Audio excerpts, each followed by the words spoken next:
Good job Hamish is gone because he doesn't like algebra, and I've got quite a lot of algebra, so we'll see. Right, so as Stephen said, I'm going to talk about, let's see if this works. Yeah, so that's another title page. But let's have a look at what we know so far. So we first heard Stephen and Martin talking about the basics of geometric algebra without really specifying the metric of the underlying space. So then Stephen talked about PGA, so the plane-based geometric algebra. So we saw that for graphics, you have a four-dimensional algebra, and you can reflect, and you can translate, and you can rotate really easily, intersect in this algebra. So what am I going to talk about? Well, I'm going to talk about conformal geometric algebra. This is a 5D representation of 3D Euclidean space. And it contains null structures like the PGA. So first of all, I'm going to outline what this is. Then I'm going to say, well, how do we view PGA as a subset of CGA? Then look at some applications, including, as Stephen said, inverse kinematics. And then look perhaps at whether it is sometimes useful to work in a hyperbolic or spherical space. Okay, and there will be quite a lot of algebra in this. Okay,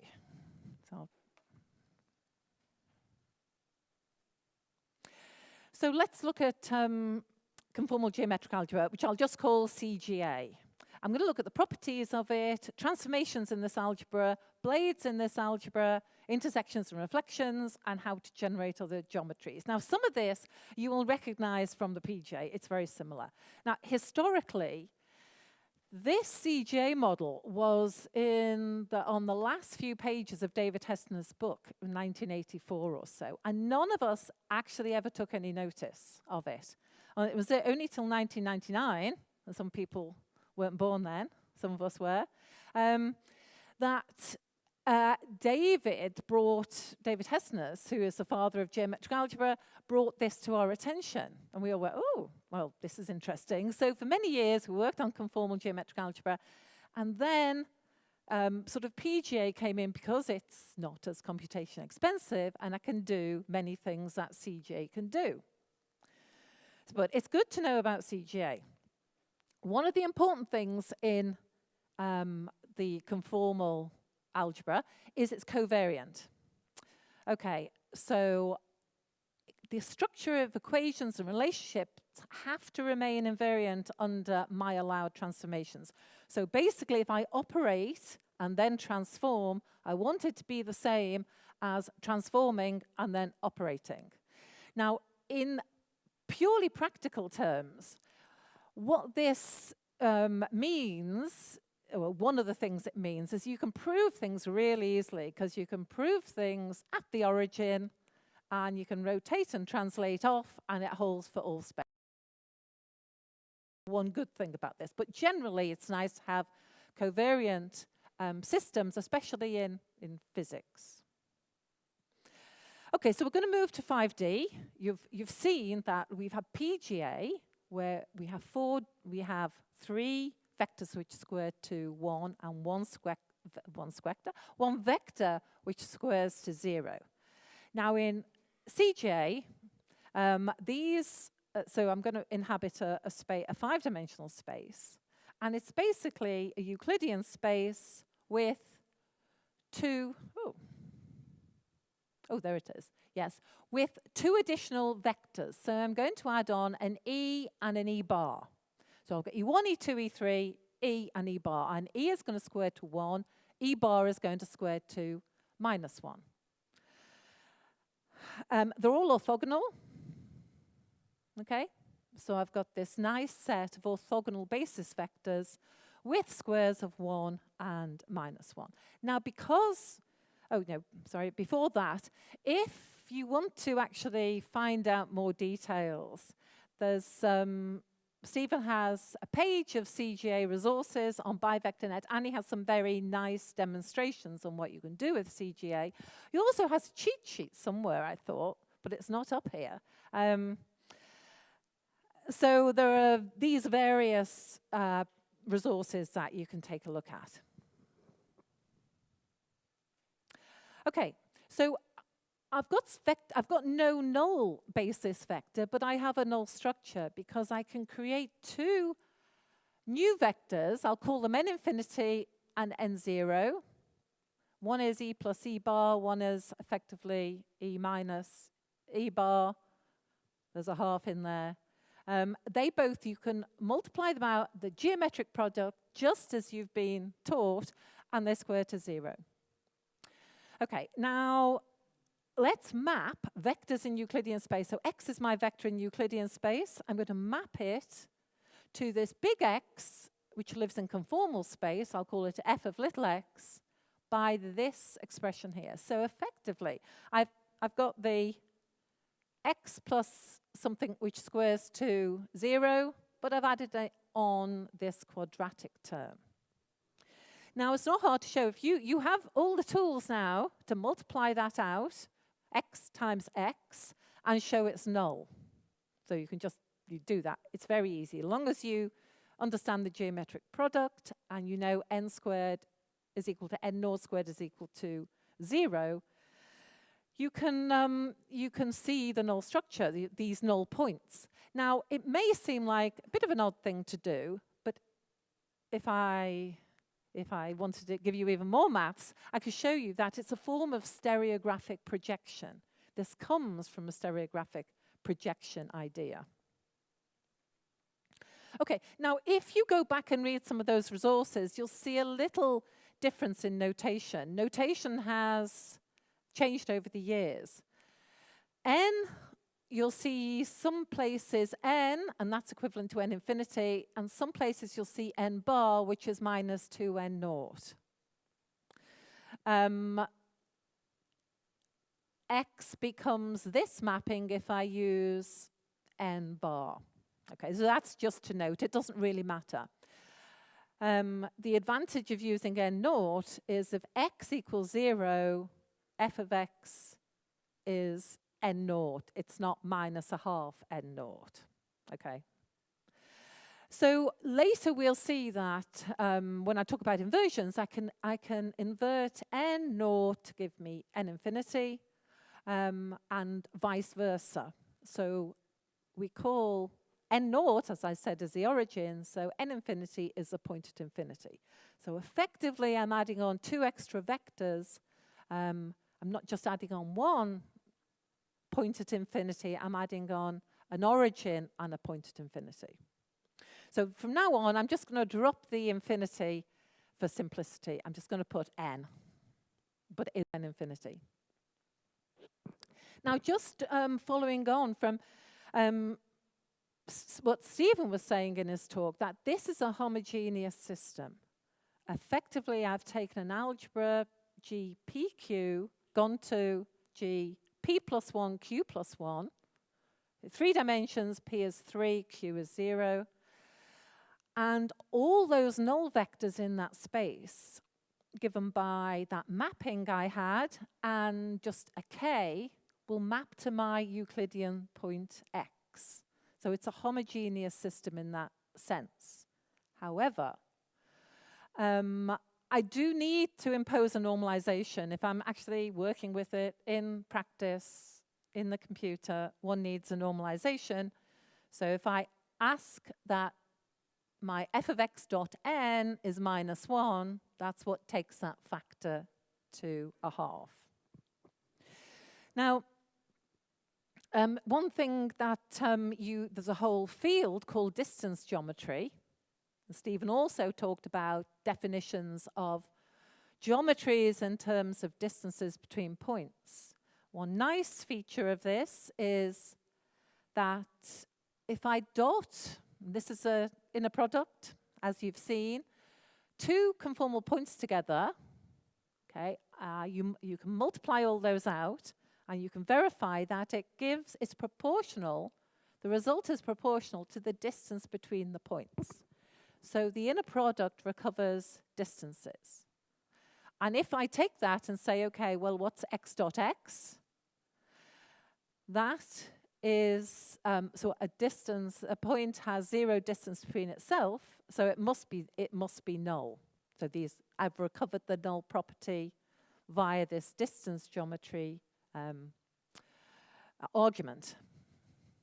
Okay, so in 5D, of course, I would have, you've heard about grades now. So I've got a grade 0, I've got one scalar.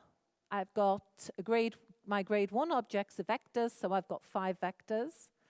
So bivectors, I've got ways of choosing 2 out of 5, which is 10 bivectors.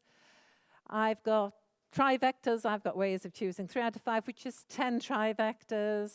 I've got 5 4 vectors and 1 pseudoscalar. So I've got 32 elements.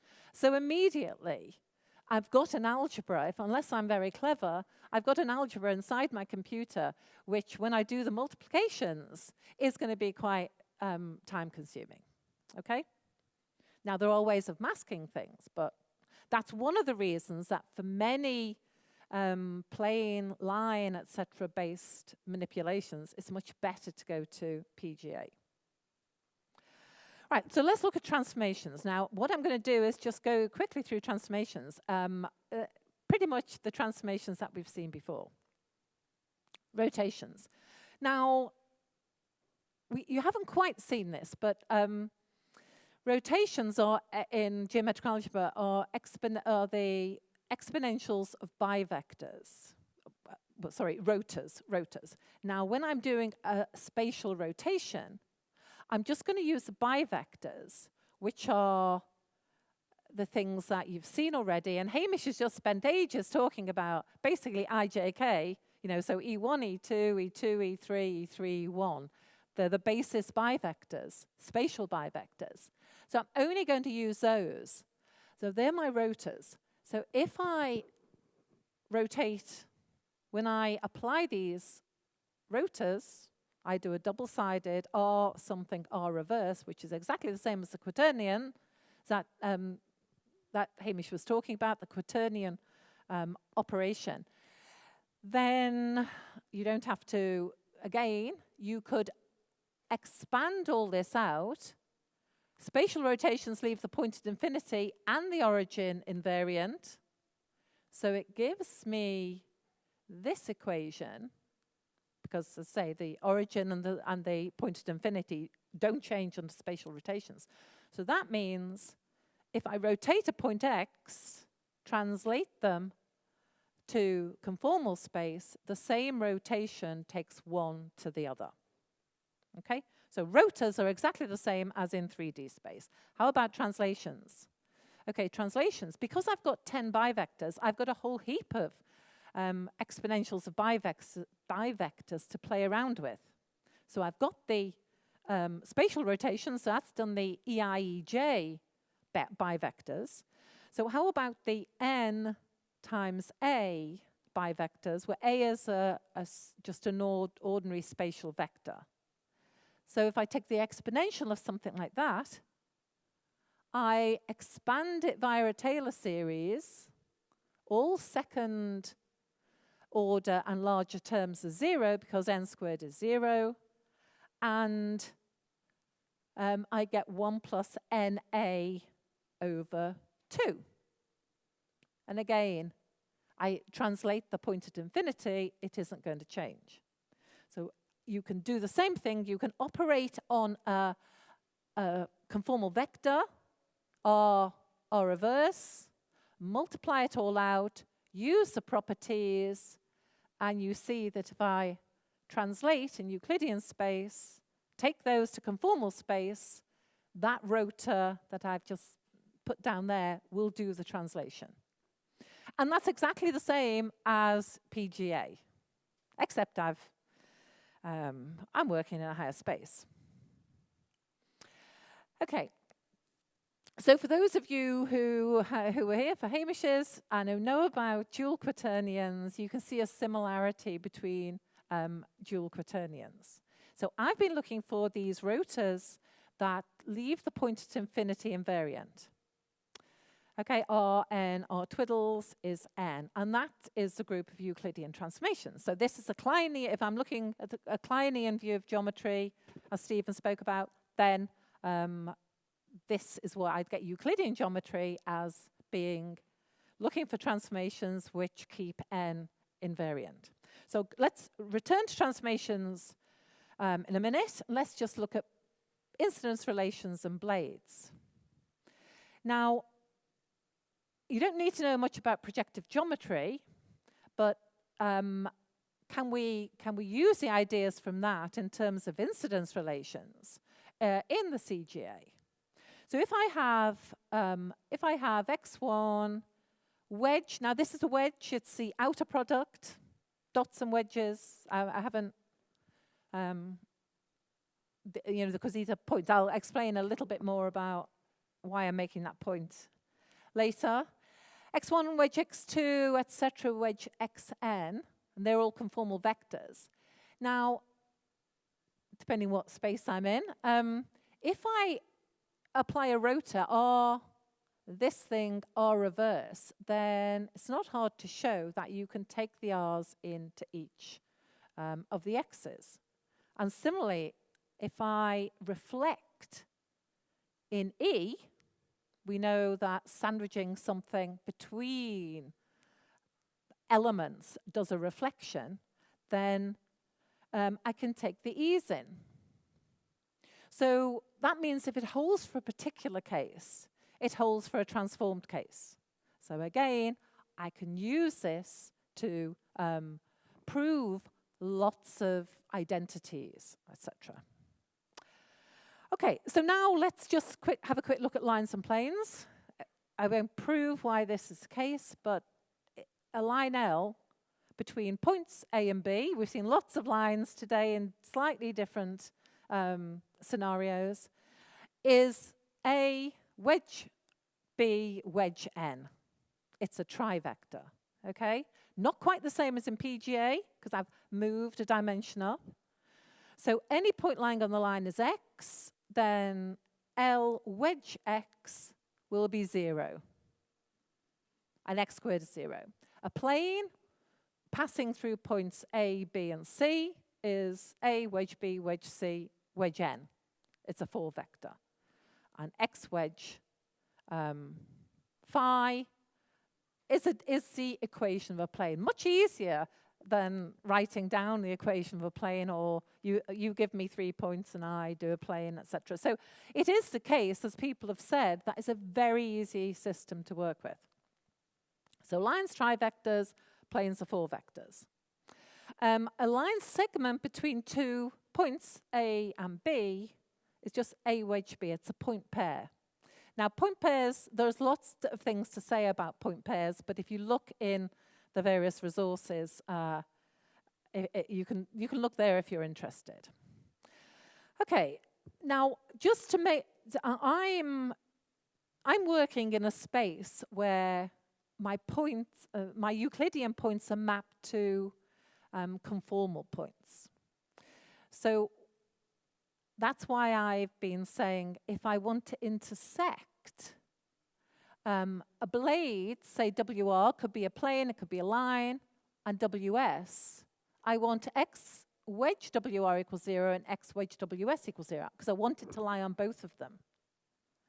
Now, you can show that that means that this quantity here, so I take the geometric product and project out a particular grade, take the dual is just multiplying by the pseudoscalar, is the intersection. Now, I'm writing my intersections as the V. That's because I'm using, effectively, the point representation rather than the plane representation. So I'll come back to that. So let's just have a look at CGA versus PGA.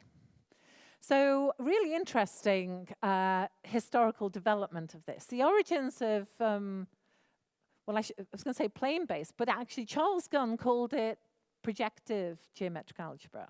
and lots of references, and Stephen and Charles gave the SIGGRAPH course in 2019. So it's been around quite a long time, but it's only quite recently that I think we've all begun to understand it. So PGA is a subset of CGA. And from what we've seen so far, seems so PGA can actually do everything CGA can, but actually I'm going up to CGA because, why? Well, why? Because I've got 32 elements in my algebra, so it's more complicated. But we'll have a look in a minute. If you want to understand this a bit more, there's some good, it sort of starts with Anthony actually writing something in a book that Leo and I edited, which was quite good, which is talking about, you know, how one might explain Charles Gunn's approach. He had 2 spaces at that time. Chris has written a blog post, which is nice, and Leo and Stephen have a guided tour to plane-based geometric algebra, which sort of says, which also gives the kind of relationship. But let me summarize it, basically, because it's fairly quick to do. Let me take a point in Euclidean space, so let me call it x1, e1 plus x2, e2 plus x3, e3. Map that to conformal space, so it's my normal mapping. In 4D PGA, that x there becomes a plane. And if any of you have seen the cheat sheets here, you'll have seen that that's what it, put that there in case I trip over it. That's what it is. And I take the dual of that, and I get the point plus E naught, a specific type of dual. Now, if I take my point, which I've called x5 to show it's in conformal space, I wedge it with n, take the minus sign, multiply it by I5, the pseudoscalar in my CGA, and I take the same thing, x5 wedge n, dot it with n naught, I get the PGA. So that's telling me quite a lot. So it's telling me that if I want to do this mapping down,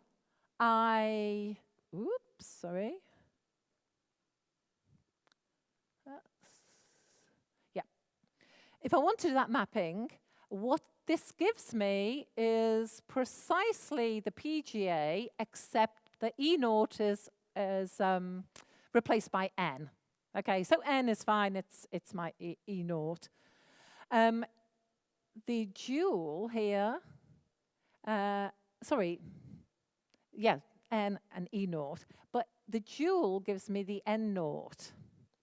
So the element that squares to 0 in when I project down from CJ is n naught, which isn't so good.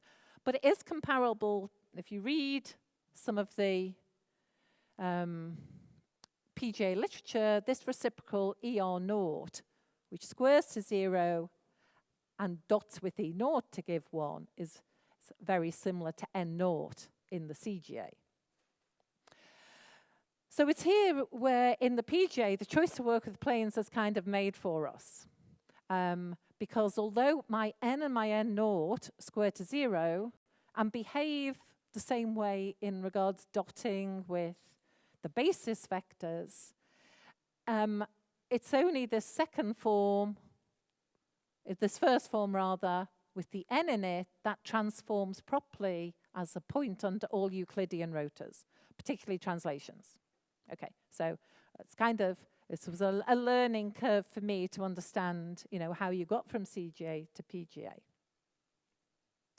Okay, so I do need to now say, well, what's the point of this? What do I gain from actually adding on an extra dimension and increasing my space from 16 to 32? And if we're dealing with lines, planes, etc., you know, you use PGA.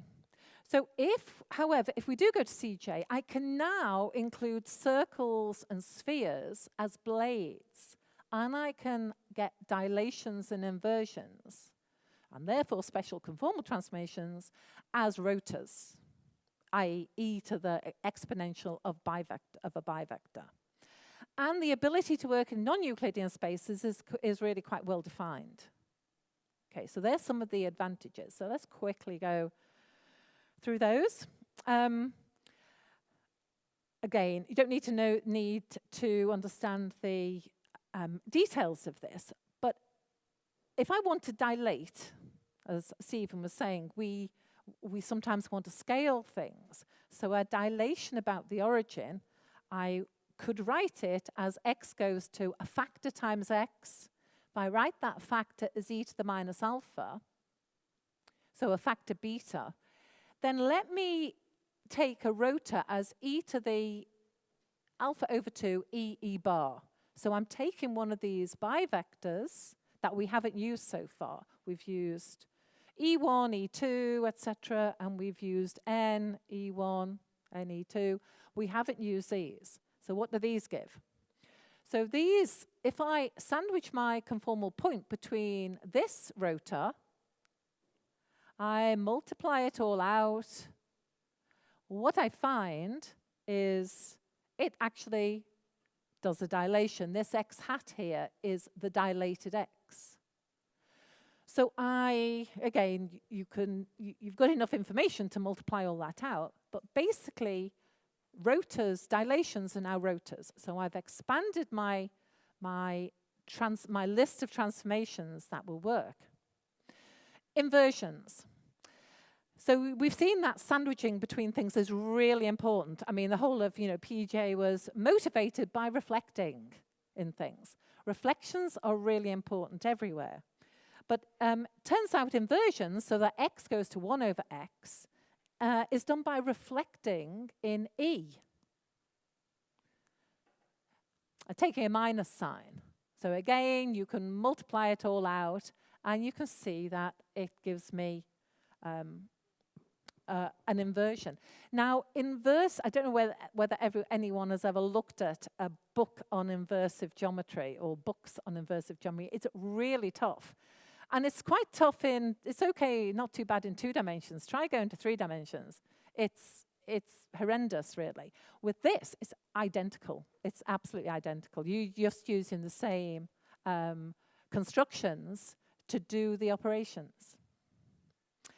One slide on special conformal transformations, because I don't think you'll come, certainly in graphics, I don't think you come across them very much. But special conformal transformations are things like this, quite weird things. And in GA, it's actually formed by a concatenation of rotors and reflections. So a translation rotor and as a reflection, translation, reflection. Okay, so it does the whole of special conformal transformations, although we don't need to worry too much. Okay, so that's one. We've got these transformations. Now, circles and spheres. This is lovely because I am totally incapable of working conventionally with circles and spheres now. If someone says to me, right, I'll give you 3 points, say lie on a circle, so A, B, C, or 3 points, say lie on a sphere, 4 points, lie on a sphere. Give me the equation of that circle or that sphere. I don't think I can do it conventionally, basically, because it's so easy using this. The circle is A wedge B wedge C. The sphere is A wedge B wedge C wedge D. And the equation would be X wedge C equals 0 and X wedge sigma equals 0. They're the equations of my circle and sphere. So extremely useful. So I've got my primitives. I've got a line P wedge Q wedge N, or a point pair P wedge Q. I've got a plane P wedge Q wedge R wedge N. I've got a circle P wedge Q wedge R, and I've got a sphere P wedge Q wedge R wedge S. All very easy. So I've gained the ability to do circles and spheres. Of course, if I can't do ellipses, or I can't do conics. And if you look at the literature, there's quite a lot of people who've gone to higher order algebras in order to get the ability to do conics. Except, I think 5 is enough for me at the moment. Just note here that a line is a circle passing through the point at infinity, precisely as we think, and a plane is a sphere passing through the point at infinity. So precisely what we might think. Now, just one really nice thing is this reflection again. If I take M, A, M, I'm reflecting the object A in the object M. And sometimes we've seen a lot of reflecting in planes. But suppose I reflect the point at infinity, N, in my circle or my sphere. Well, what can it give, really? It's pretty much got to give the center. So if you give me 3 points, you give me 4 points that lie on a sphere, I move them to CGA, I reflect the point at infinity in my sphere, and I've got the center of my sphere. It is really nice. Very easy to prove all this, because as I say, you prove it at the origin for a simple case, then you can translate and rotate it off.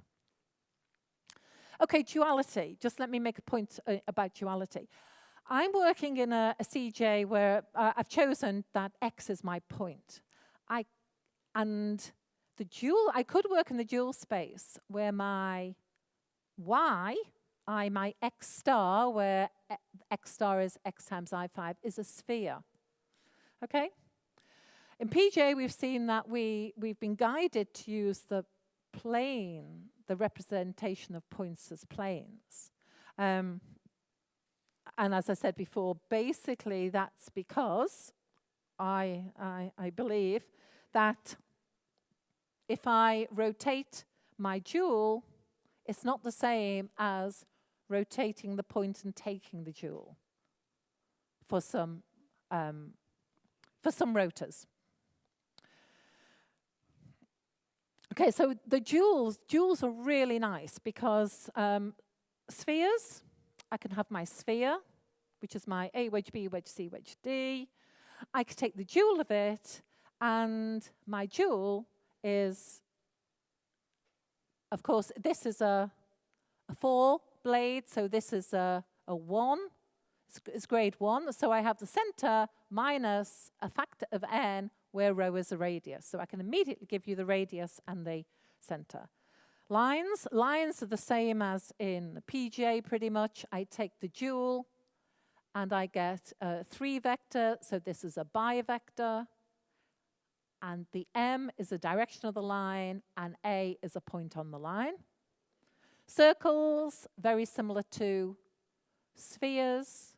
I take the dual, I get the center minus a multiple of n, which gives me the radius. Now, when I'm taking that dual, it's the plane with respect to the plane the circle is in. And the dual planes, again, will encode the normal to the plane and the distance of the plane from the origin. So really, the lines and the planes, you get exactly the same thing in PGA. The circles and the spheres are particular to CGA. Okay, so how about applications? As Stephen said, so this is back in 2011, and it was part of Andreas Aristidou's PhD thesis. So he was working in CGA, because PJ didn't quite exist then. It sort of existed, but we were not aware of its benefits. So the idea is you have a lot of linked arms, elements, or whatever, rods. So, I say I want to move my linkage so that P4, this end effector, goes to this target point here.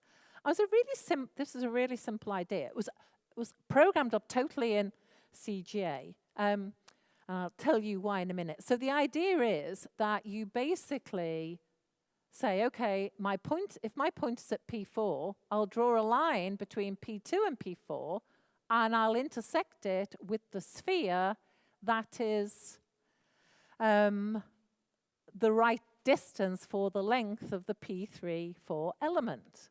So you just keep doing that up the chain. And you get to here, and you go the other way. So that's why it was forward and backward, reaching inverse kinematics. It's incredibly quick.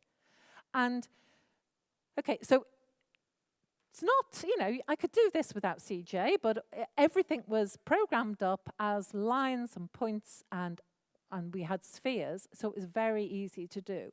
But where it really was beneficial was imposing constraints. Okay, because lots of joints have constraints. Andreas programmed up whole bodies, etc., with all intricate constraints. If my joint angles at P3 are such that I'm only allowed a certain range of angles, I've got a cone. So that means I've got a circle, effectively. So I can implement all my constraints if I'm in CGA, by looking at the closest point, from closest point on a circle to a point, closest point on a sphere to a point, etc. All of these intersections were really easy to implement. And I think it would have been a bit of a nightmare in trying to do all this conventionally. But of course, possible. So that was the, so if I, hopefully, let me see if this plays. This was one of the first.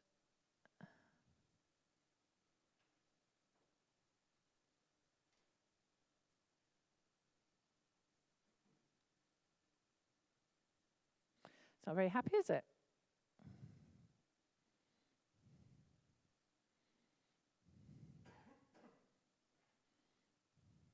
Oh, why has it done that?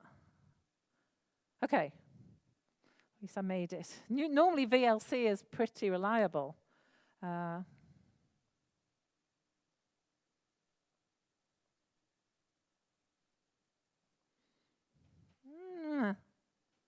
not playing ball, is it?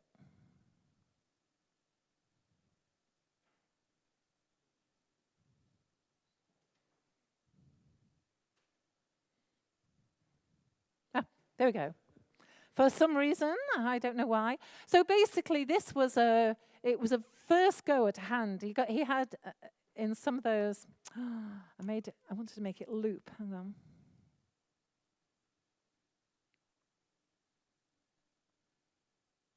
So your hand is an extremely constrained linkage. So you can't move various joints past a few degrees, etc. So it was interesting to see where you could put the end effectors and how you could constrain everything so it did the best it can. The good thing about this algorithm, one of the things that was not programmed into it from the beginning, is that it almost never fails. It actually does the best job it can, but it almost never fails. Right, let's go back to.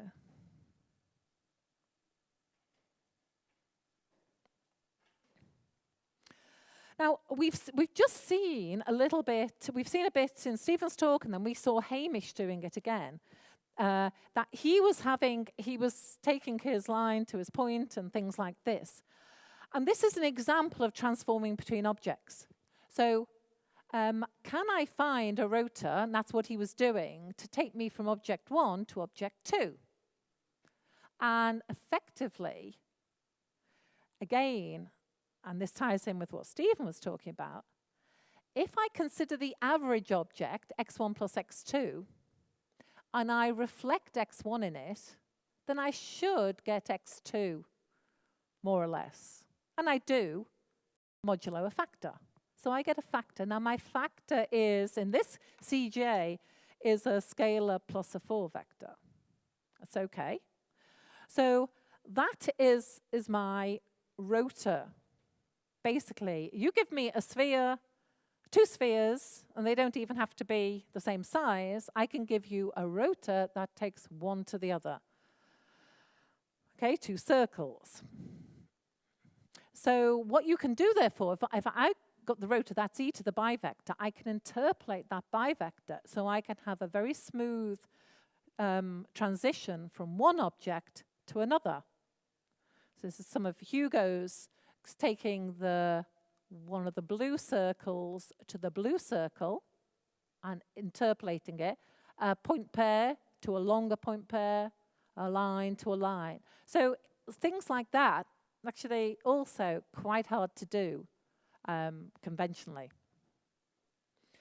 And then, using that same idea, we can interpolate objects. So I just said that if I reflect in this average, I get, reflect x1, I get x2. And these x1, x2, via this argument, I can project it down into something which is the same nature as x1 and x2. That means, so you give me x1 and x2, they can be circles, they can be spheres, etc. I can take alpha x1 plus 1 minus alpha x2, so I'm just adding them, and project down to something which is the same nature as x1 and x2. So I can add lines, planes, circles, spheres, and it's very fast. So this is slightly different. This is this direct interpolation, alpha x1 plus 1 minus alpha x2. And Hugo, this is Hugo's PhD thesis, he has actually used this in some architecture applications where he's averaged objects to cluster them, which is quite an interesting thing to do. It worked really quite well. Okay, now generating of the geometries. We said that one of the key features of Euclidean geometry and what we were doing in CJ was leaving n invariant. So what do we get by insisting on something else being left invariant? And again, it's alluded to on the cheat sheets. We've got what you would do for spherical hyperbolic, and Stephen mentioned it. In conformal J, I'd leave E bar invariant to give me spherical geometry, and I'd leave E invariant to give me hyperbolic geometry. Okay, so hyperbolic geometry. What do I do? I mean, how do I kind of do this? Then, I mean, what we did is we found the form of the translation rotor, which kept E invariant, then defined an origin and translated it to get the form of the point. Now, the form of the point is like this, and there's a lambda in it, which is a length scale, a fundamental length scale. Sorry, I meant that's our mapping in hyperbolic space.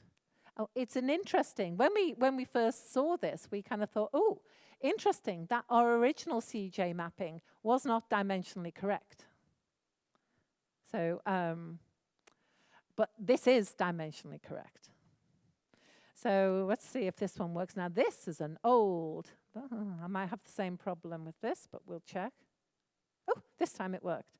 Okay, so Stephen mentioned that programming in hyperbolic geometry or spherical geometry is exactly the same as doing anything else. So you define your points, you define I want it to rotate and translate around, you just move all the points by rotors, because we know what the rotors are. So this is the enterprise moving in hyperbolic space. And it's the same as this is how you program up normal movements. Now, spherical geometry is quite interesting. Spherical keeps E bar invariant, which means I've got a space with a Euclidean signature. It's plus, plus, plus, plus. And that may have many advantages. Now, lambda is related to the curvature of my space. So as lambda goes to infinity, I get a flat Euclidean space. And take my word for it, the spherical, I think this first appeared in a paper of Antony's in, I can't remember where it was. But this was mapping a Euclidean point to spherical space with this lambda in. And I moved back to Euclidean space quite easily. But I've got a lambda. Now, why is it useful to work in this space? Well, maybe. Oh, this is just, these are the translation rotors in spherical space. That's what they look like. But, so we don't need to worry too much about that. Rotation rotors are the same as in all the other space, e to the spatial bivector. Now, it seems like a pretty big step to work in a curved space, so what can it give us? Well, one problem with both PJ and CJ that we don't really encounter when we're just moving things around, you know, I'm doing operations, moving things around, is that I'm not optimizing normally. I've got no cost functions. I'm not trying to set up cost functions. As if I do try to do that, these null structures really mess things around. I don't get nice surfaces, basically. So it's not a nice, they're not particularly nice spaces to have like big optimization problems in. Spherical, however, is quite a nice, at the cost of having a lambda floating around, it's quite a nice, well-behaved Euclidean metric. So what would be an example of using this? Well, how about finding optimal rotation and translation together? So this is some of Alberto's work, another PhD student. And what he's done is he's, I don't know, some of you may have heard of the PoseNet type, well, it is PoseNet. You basically have a camera going through, you get ground truth data, you have something which tells you the ground truth orientation and translation of the camera, either relative to an inertial frame or relative to the previous frame. And you take pictures, basically. And you want to train a neural network to predict, from the pictures, to predict the rotation and translation of the camera. Well, it's great. I mean, it works quite well. So PoseNet is, and there's all variations on PoseNet, but oh my goodness, the cost functions, because rotation and translation are such different things, are horrendous. Well, they're not horrendous, but they're quite involved. And there's lots of papers which have come out having better cost functions. So Alberto tried basically camera position orientation for all our training data. You shove it up into spherical space, and then you've got the pose. So you've got a motor. You've got this motor in spherical space. These are constrained. Some of these are constrained, of course. Then why don't we input our labels and just change PoseNet? So instead of change the cost function, keep the architecture, change the cost function, and change what it's predicting, and it seems to work really well. So actually, it seems to be quite a nice space for whatever the network is doing. It's actually finding that it's a nice space to work in. Now, of course, one could try in other optimization problems predicting rotation and translation accurately. You might say, excuse me, what's lambda? Because I can't put lambda, you know, I can't put a symbolic lambda into a neural network. Well, we just found that lambda, we scale lambda according to the scale of our data.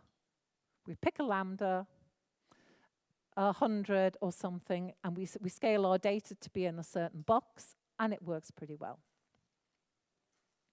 So here's the same thing. This should work, hopefully. This was from way back. There's Rich Wareham. This is the enterprise moving a spherical space. Exactly the same. Rotation rotors are the same, and the translation rotors were was that given by that expression I just had up. So it doesn't take much more time to program up than it would in Euclidean space.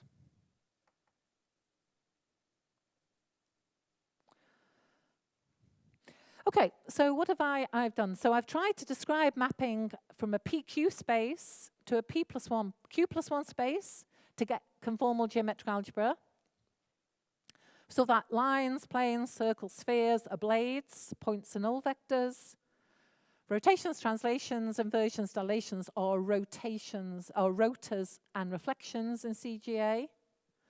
The approach is covariant. a spherical space with Euclidean signature might actually, I'm beginning to think, be really useful in some cases.